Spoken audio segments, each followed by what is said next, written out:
ओम शांति। आज 20 मई 2023 है और प्यारे बाबा के साकार रूप से चले हुए मधुर महावाक्यों को स्पष्ट करेंगी आदरणीय आशा दीदी।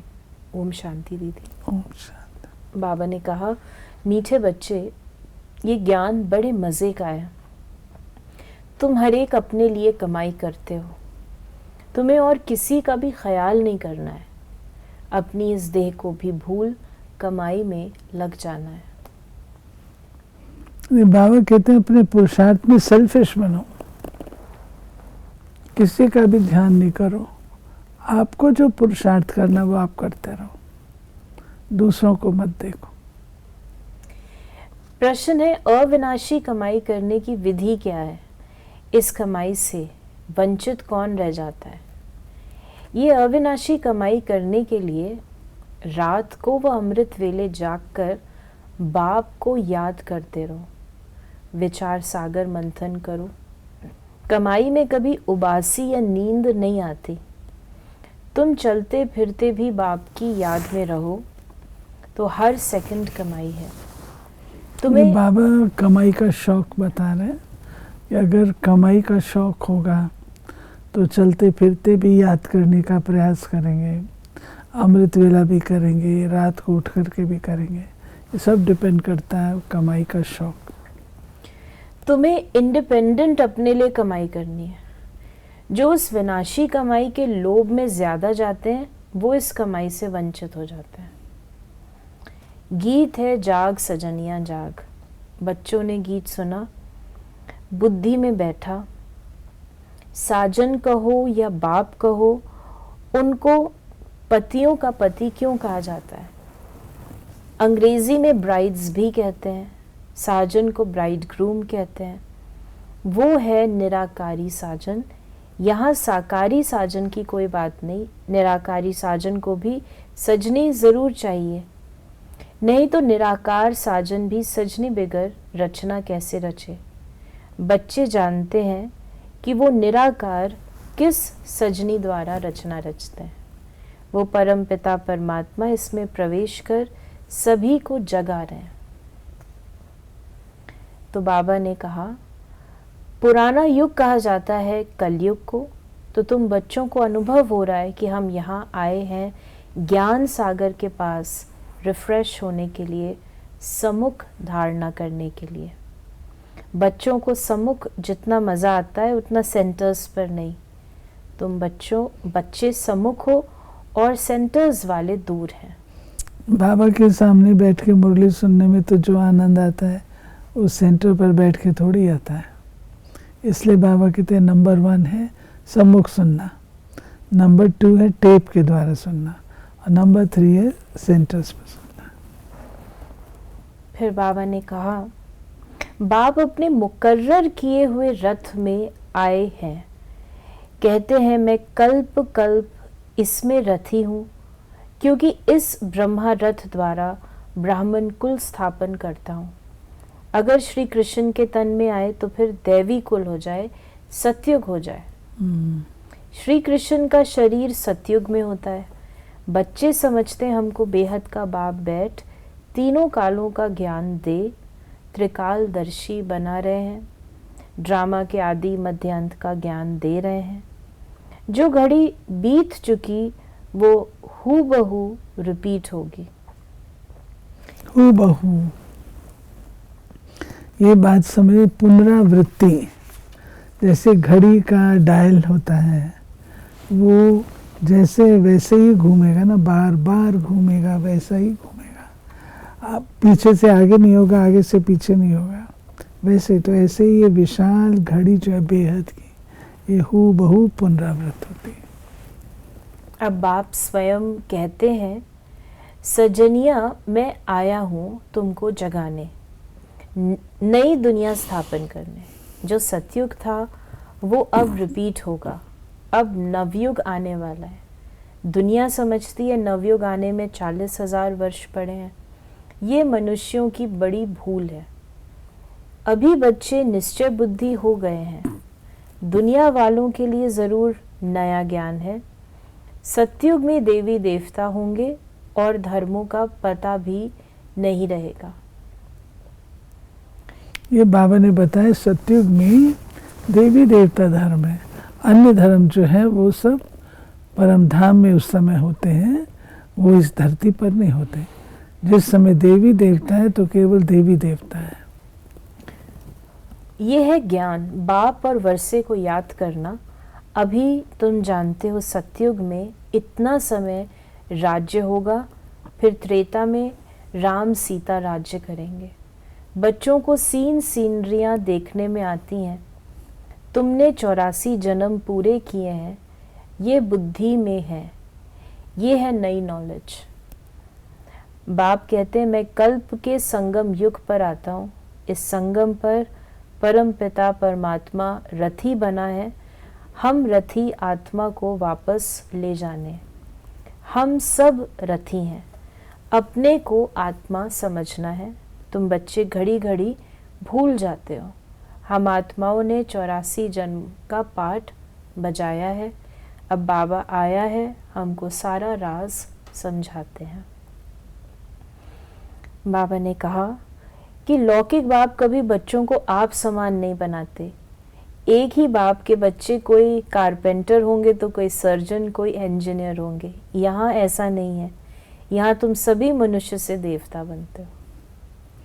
बाबा ने अंतर बताया लौकिक में और पारलौकिक में। मनुष्य को संपत्ति 24 घंटे मिल जाए तो अपनी नींद भी फिटा देते हैं। कमाई में फिर नींद नहीं आती। कमाई नहीं होती तो फिर उबासी नींद आ जाती है। कमाई में देखिए, धन एक ऐसा आकर्षण है जिससे मनुष्य सब कुछ भूल जाता है। सारा दिन कमाता है और स्वीकार कितना करता है उसमें से। तो बाबा कहते हैं अगर धन कमाने का शौक हो, कमाई हो तो उबासी आदि नहीं आएगी। पैसे बढ़ाने का ही मनुष्य प्रयत्न करते हैं कि हम सुखी रहें। बाकी पेट तो एक पाव रोटी मांगता है। तुम बच्चों को इस दुनिया में ममत्व नहीं रखना है, ज्यादा लोभ में नहीं जाना है। उसमें भी बुद्धि योग भागता है, फिर अविनाशी कमाई से वंचित हो जाते हैं। नहीं तो इस कमाई का बहुत ख्याल रखना है। तुम्हारी कमाई सेकंड बाय सेकंड है। फिर अगर चलते फिरते बाप को याद करो तो बहुत भारी कमाई है। और कमाइयाँ ऐसे चलते फिरते होती हैं क्या? ये तो वंडरफुल कमाई है। इंडिपेंडेंट अपने लिए कमाई करते हो। बाबा ने कहा लौकिक बाप को बच्चों का ख्याल रहता है, बच्चे सुखी रहें, खाते रहें। इसमें बाल बच्चों का ख्याल नहीं रहता। अपने लिए 21 जन्मों की कमाई करें। कैसा मज़े का ज्ञान है। हर एक बच्चे को अपने लिए कमाई करनी है।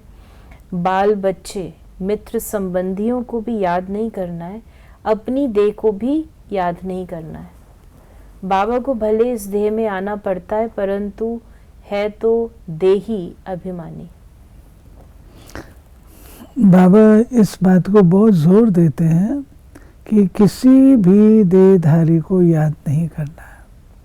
याद करना है तो एक शिव बाबा को। गाया भी हुआ है अति इंद्रिय सुख, पूछना हो तो गोपी वल्लभ के गोप गोपियों से पूछो। ऐसे नहीं कि गोपी वल्लभ से पूछो। वल्लभ बाप को कहा जाता है। वल्लभ को तो विश्व के मालिक पने का सुख पाना नहीं है। बाप कितना ऊंचा उठाते हैं। ये ब्रह्मा कहते हैं मैं भी अपने को ब्रह्मांड का मालिक समझता हूँ। सारी दुनिया में ये कोई भी समझ नहीं सकते कि मैं ब्रह्मांड का मालिक हूँ। ऐसे नहीं कि ब्रह्म में लीन हो जाएंगे।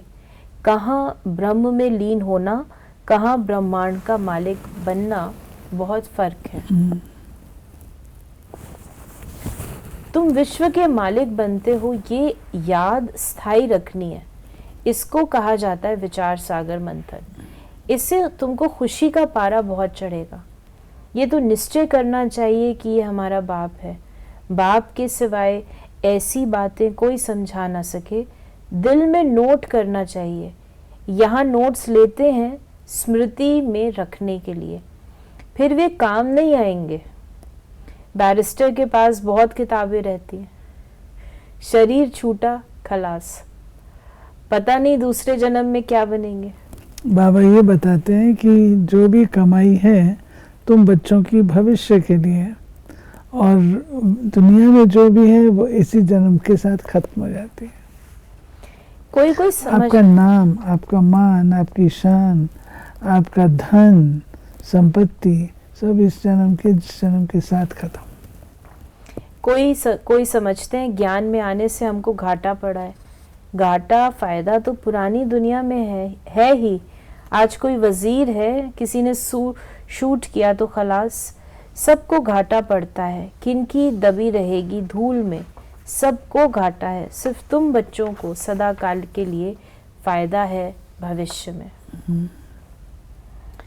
फिर बाबा ने कहा कि तुम भल कहाँ भी हो, शरीर छूटे तो शिव बाबा की याद में, त्रिकालदर्शी पने का ज्ञान हो, ज्ञान अमृत मुख में हो, स्वदर्शन चक्र याद हो, तब प्राण तन से निकले।